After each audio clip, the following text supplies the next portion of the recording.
Greetings everyone. Welcome to another episode of ANAAVARANA. I'm Bhuvana. Today we have with us Mr. Suman Radhakrishna. Welcome, sir. Before we start our conversation, let me tell you all a few words about Mr. Suman. Suman is a proud Mysorean from Karnataka. He did his schooling from Marimallappa's High School and undergraduation from Mysore University. After working in India and US for 10 years, he pursued his master's in business administration and graduated with an MBA degree from Texas A&M. With over 25 years of technology experience, Suman has managed mission critical projects across multiple sectors and locations. He played a key role in the success of startups, Mobis LLC, and E-Emphasis Technologies Inc. His expertise includes business management, enterprise solutions development, internet, mobile, and enterprise application development. Mr. Suman has received various accolades for his excellent work throughout the industry. Federations of Karnataka Chambers of Commerce and Industry has awarded him for his work. Thank you for being with us here today, sir. So my first question for you would be, what inspired you to start this company? You heard of these two words, inspiration and motivation, right? Yeah. You know the fundamental difference. For me, I think it was more of motivation. Don't ask me from where it came, how it came. Whatever happened. But from my childhood, I have always been motivated, not to quite take the trodden path, but to try and explore possibilities in life. I guess it is that attitude that really led me to put whatever skills and talent I had to the best use. And I would attribute the humble beginnings that we had with the company to that exploration attitude. Everything else just added on to how things got built from there. But it was not trying to go on a path where, okay, this is exactly what we need to achieve. So I would say it was more of motivation. There are several other factors that came into why that motivation was there. So was this your childhood dream? Was this always been what you wanted to do since you were a child? Okay, now I'll get into some of those things. You know, when you speak to many people who, from the view of the world, have been a little successful or very successful, when you speak to them, many a times I feel that their recollection of what is it that they were going after and the whole story, there is a bit of storytelling that comes in there. In fact, any entrepreneur you speak to will tell you that in the beginning, things are always hazy. So I don't know if I could characterize this as saying it was my childhood dream to set up a company. I don't think that would be true. But if you look at aspects of my childhood days, I can reflect back and see what attributes of my personality contributed to being the person that I am.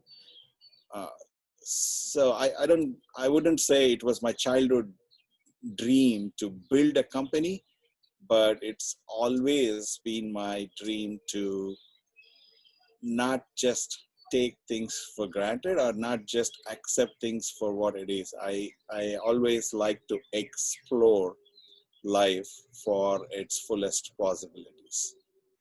That is something I can attribute to myself. That is really nice, sir. So can you go down the memory lane and talk about the initial days? Like, since you said it was not like your childhood dream, and you know from which point you might have started, having dreams and you wanted to go in this direction. So Like, could you like walk us through your memory lane and talk about those days? Sure. I am generally not a person who would regret about anything in life, anything at all.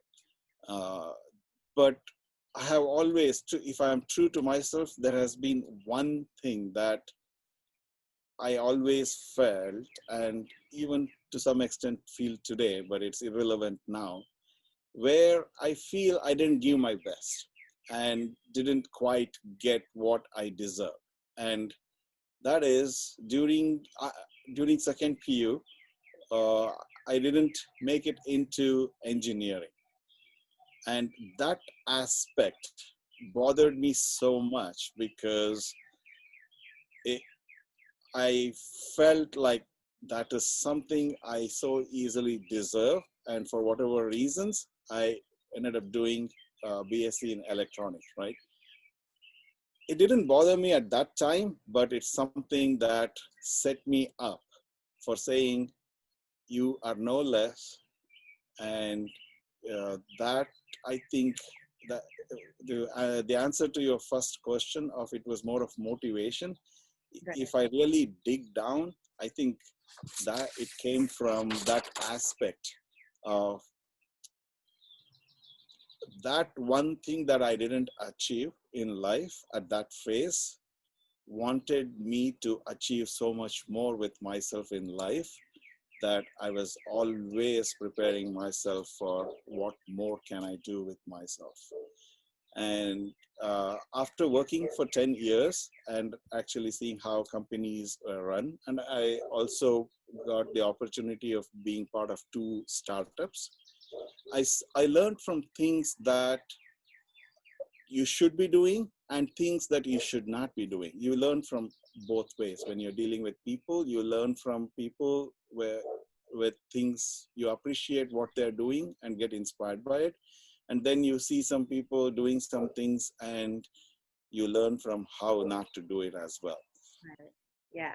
So the 10 years of exposure from in India and US actually opened my eyes and said, we are such people. I'm sure you are that way too. We will always give 100% of ourselves to whatever we are doing. And that's something my brother wrote on a card when I traveled to the US and to this date, I remember and try to implement always. Whatever you do, give your 100% of yourself to it. So this is my younger brother, Ganesh, who wrote that for me. And I took it to heart, and that aspect, when we are ready to give 100% of ourselves no matter what we are doing, when you explore new things and give your 100%, you will start seeing new possibilities start opening up. And that's quite what happened. But there was always that fear. There is always a fear of unknown, right? And that's what most of us usually get trapped in. You don't know what you don't know.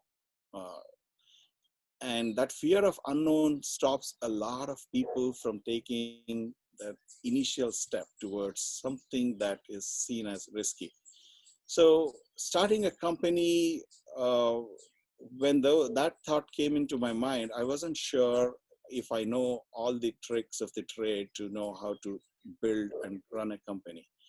And the wisdom on the street was that an MBA is supposed to teach you that, if not anything. And there is truth to it. And an MBA does a lot of good things. But more than anything, it also it's a certificate that tells the world that, yes, you know what you're doing. So it's more of that as well.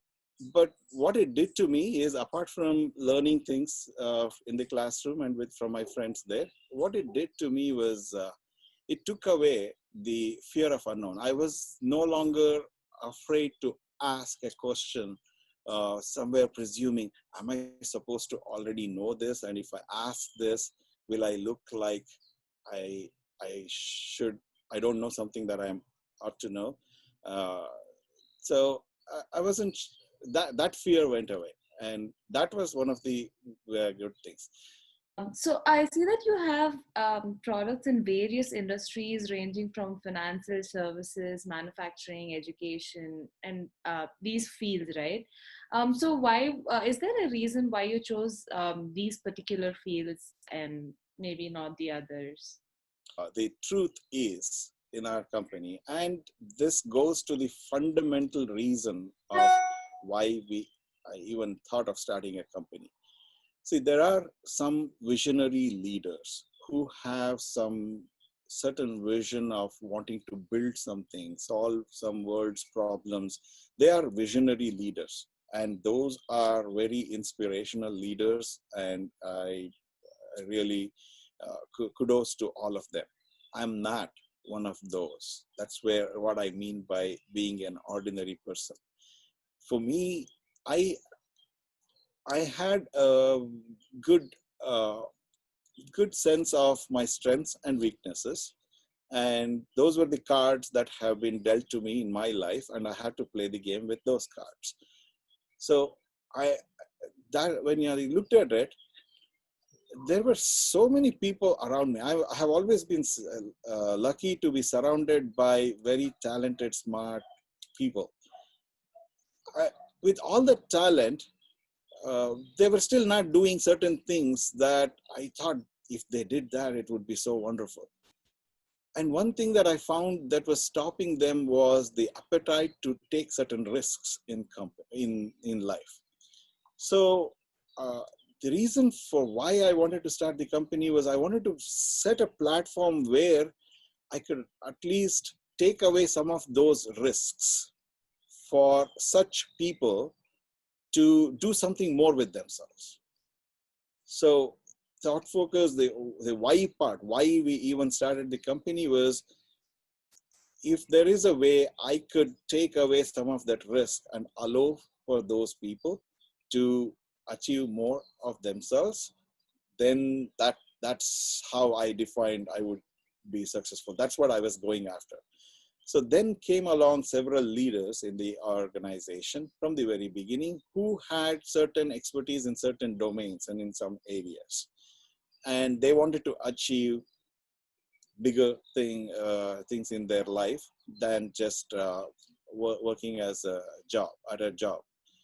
So it is those leaders and allowing them to pursue their dreams of building something in their areas of expertise is what led for us to have these different focus areas. So I'll attribute all the success that we have had in our company to the leaders who have made it happen. The only credit I will take is I took the initial steps to take away some of the risks that otherwise would have stopped them from taking those initiatives. So that's how we have ended up with that. And with that, we have built a culture within the company of what we call an enterprise within an enterprise. And this is true. We do nurture that spirit. And we encourage people to, not everybody needs to be an entrepreneur and take risks in life. It's not even appropriate for everybody to take those risks. But then in any given framework, people should still explore. If they are not exploring, they're losing out a lot there in life. So we encourage and set a culture where it's okay to take risks. It's okay to fail if that's how failure is to be looked at. But it's only a setback, and so that's kind of the culture that we set, which allows. And even today, there are newer areas in which we are exploring into. And all that happens because of the leaders that we have in the company. It's not me.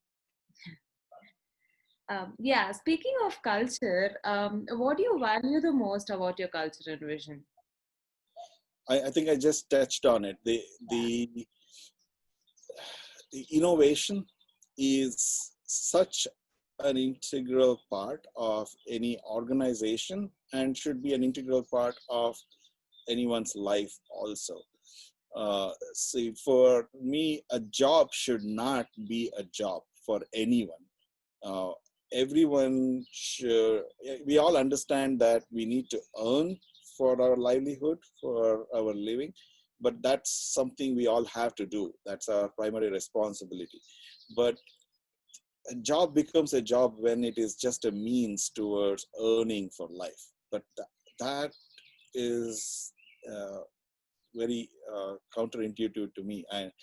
I couldn't ever just take up a job. And even when I was working as an employee in other companies, I never looked at it as a job, So in setting the culture within our company as well, I don't want anybody to look at their job as just a job. That's the culture. And that will in itself will lead to so many good things to happen.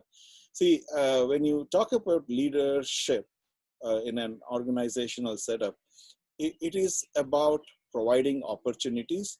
And in many cases, it's also about removing obstacles that are coming in the way for people to achieve more with themselves. And when we do that, you don't need to really do anything more to for motivating people to achieve more with themselves. So uh, it's thought. I am very proud of what we have been able to achieve at Thought Focus, because it is not any one person's success story. It is meant to be and is uh, success stories of many individuals at various levels. So, what would you describe as the challenges you faced while growing the company to where it is now? There are several challenges, right? And the first and foremost challenge that anybody faces in trying out something new is the inertia. Uh, and getting over that is the first challenge. It's be it in the professional setup or anything else in life. While people like change, they really don't. Because with change comes a lot of unknown risks, and those are some of the challenges. There will always be financial challenges. I don't come from a business family. So if you look at my background, there is nothing in my background that tells you why I should be an entrepreneur. In fact, everything will tell you why I should not be one. Because if at that time I was too analytical and had really sought people's analysis and opinion for whether I should be doing this, whether I should be doing that, I'm sure I would have heard enough to highlight the risks to stop me from taking up the steps that I wanted to take. So the biggest challenge that anybody faces is that, you know, the, and then everything else, where are there no challenges? There are challenges with anything that you take up, and challenges are what you live for. That is what makes life more interesting. It's just that certain challenges are of certain nature and some are of others. And somewhere people will put too much weightage on financial challenges. So see, it's easy to get someone to trust you. I say easy because if you're honest about yourself and you have the integrity, it is easy. People will see the value, so they'll believe you. But why should they trust company behind you? Because they believe in you is the question, right? And that's what every salesperson is also faced with. And all of us in some way or the other are always trying to sell something. Sell not from a sales standpoint, but to when we are trying something new, you are trying to convince yourself or somebody to say, yes, I deserve it, I am capable of it. So the pushing yourself, always pushing yourself out of the comfort zone is where my comfort zone is. It might sound counterintuitive, but if it was not for the challenges, it wouldn't be interesting. Yeah. Um, so in the same way, like, did you experience failures? Because we all know that, this wouldn't have been an easy journey, like you've said, and like you said in this beginning. So, if you did experience any failures, what did you learn from them? What that reminds me of is, I heard this somewhere and I really like that analogy. In life, life is like a boxing game. And if you know, in boxing, when you get hit and you fall on the ground, you're not declared as having lost when you fall. They count till 10. They declare you as having lost that game only if you don't get up in that time frame. And any such falling in life, using that as an analogy, that's not the losing point. That's not failure. It's a setback. The key is for us to get up within the count of 10. I mean, I'll use the analogy that way. But get up and then go on with the fight. Any failure is not permanent, right? It's only a setback. And when you look at it that way, you can't have success without some setbacks. There will always be some. And in fact, it's the setbacks that actually launch you to achieving much more. And I mentioned to you, my setback of not making into the engineering was so instrumental in building up that desire to want to do, that aspiration to do so much more with myself. So when you take it that way, nothing is a failure. It's just a setback that is setting you up for your next success. Right. Yeah. That, I think when you look at it that way, when you look at a failure as not a failure and look at it as a setback, I think you can overcome anything that is in your path, right? I think that's what you're trying. Yeah. Yeah. Yeah. So how did you handle adversity and doubt when you were, any decisions that you had to take, and there was something that you were doubtful about yourself or the decisions that you're trying to make? Like, what made you push through them and make the right decision? I have never had to face doubt. If you mean questions, yes, there should always be questions, curiosity, but never a doubt Right. of whether I will be able to do it, whether I'll be successful or not. Because I never really doubted either myself or a situation or a circumstance. I've always, it is, whenever something felt like, oh, if this is there, if that is there, this is going to happen. I have tried to see how to change that if to when. Right. And then try to answer, okay, how can I fast forward the time to make it happen much faster, much quicker in life? And that defines what. And then you will figure out how to achieve that as well. But everything has to start with the question of why you want to do what you want to do. Once you have that answer very clearly defined for yourself, rest of the things is just figuring out how to achieve that. Okay, so how do you plan on growing your business? That's a loaded question. There are, of course, we have our plans and strategy that we are working towards. Uh, so I would, rather than answering it from a business standpoint, I'll answer it from this standpoint. For us, well, a company, well, okay, when I ask you about a river, we refer to a river as river, but what it is really water, right? Yeah. And uh, water flowing. Yep. So the key element of a river is its nature of flow. And in our company as well, that is the key. And water, think of it as people. So any strategy that we have is for the growth of the people who make up the company. Company in itself is nothing other but the people, right? So our strategy and growth plans are centered around growth for our people. Now, that is not to say we do not have strategy from an external perspective. We do. We do a lot of market analysis to find the areas where we want to try and succeed and grow, right? So that is all true. There is focus based on the external parameters.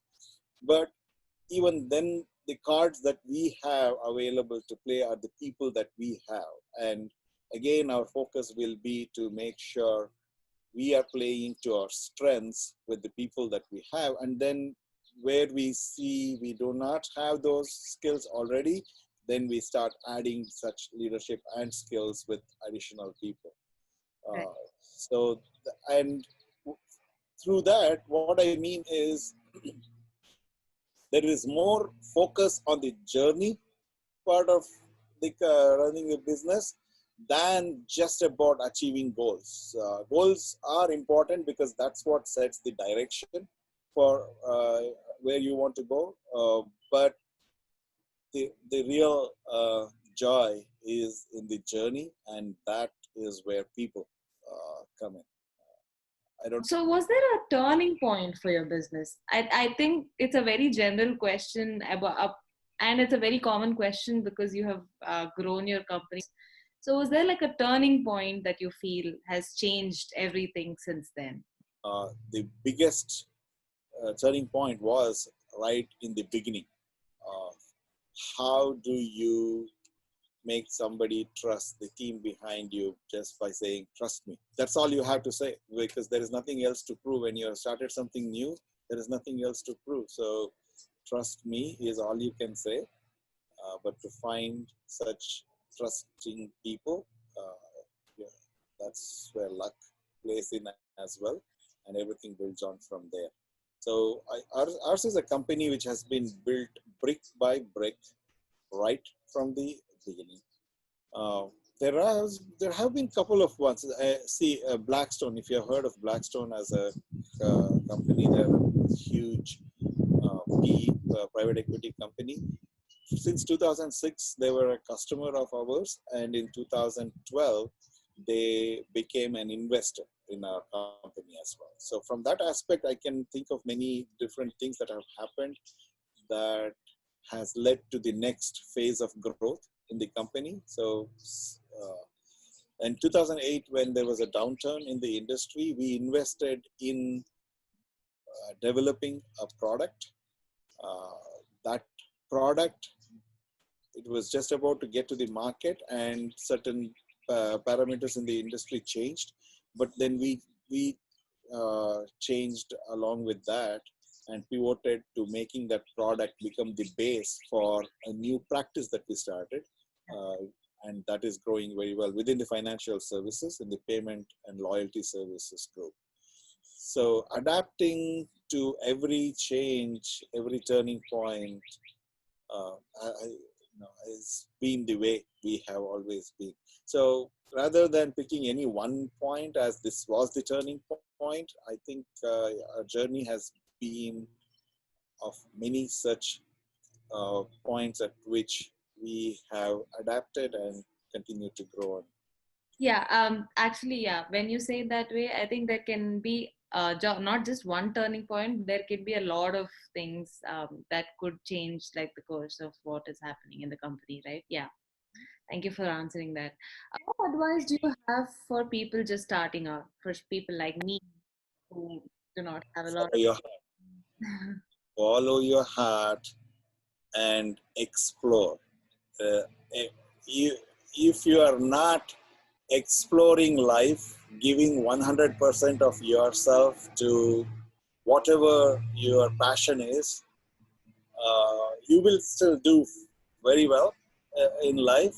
But the joy of following your heart, and whatever degrees of success it brings in, take it in stride and keep moving forward. Uh, I should be careful when I say it. Where I say it, it's like drink responsibly. Here also, I would say take risks responsibly, but do not run away from taking some risks. It's always important to do that. And whenever you find that you are too much in your comfort zone, deliberately push yourself out of your comfort zone. That if you are not doing it, you are not experimenting enough with life. You are not trying something new that you should be trying. So always look for that excitement of what more you can do with yourself. That's what I would say. And don't let others define your success or failure. Nobody else has any right to define what is success or what is failure in your life. And that's all I would say. We pretty much made the vision of the company my personal vision in life, uh, and that is to achieve purpose-driven, meaningful goals in a happy state of mind. Now, this is very abstract. I know I take a lot of flack for okay, what does it mean? How are we supposed to implement that in the company when we are going after something? Just ask yourself that company, be it whether company is just a context within your life, right? It is not something away from your life. It's part of your life. So at any given time, why can't we answer that question? Is what I am doing, is there a sense of achievement in it when I get it done? Yes, there should be, right? There should be a sense of achievement. Is it purpose driven? The purpose is defined by you again. Whatever the purpose is, that's the why part. Answer that. It should be purpose driven. Is it meaningful? That meaning could be for yourself, your family, your community, your organization. Make it meaningful. The more people, the more lives it touches, more meaningful it is. Meaningful. And it's a journey. So do go through this in a happy state of mind, because it's not just about reaching the goal. Go through the journey in a happy state of mind. And when you do all this, I I think that is, if that is the vision, then there is no set thing that you're going after. Everything feels very much enjoyable in the journey, because all of us, at some point, will look back and feel, oh, I've come through so far, so much time has gone by, I've given so much to it, so many things I have not focused on. So a lot goes on. Achieving something in life takes time, and you want to make sure you are not missing out on time in life when you are going through the journey.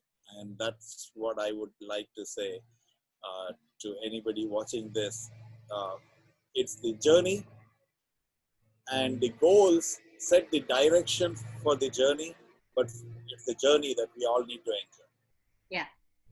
Yeah, thanks, sir. I think it's time to address the elephant in the room. So, COVID-19. So, we know that these are hard times, and it's not like the best year that has been. So, what measures are you taking in these difficult times of the COVID-19 pandemic for the well-being of the company and its people? Luckily for us, the impact on the business itself has been very minimal. Right. So that is not something we had to adapt. But of course, we made changes and adapted to the new way of working from home and all of it.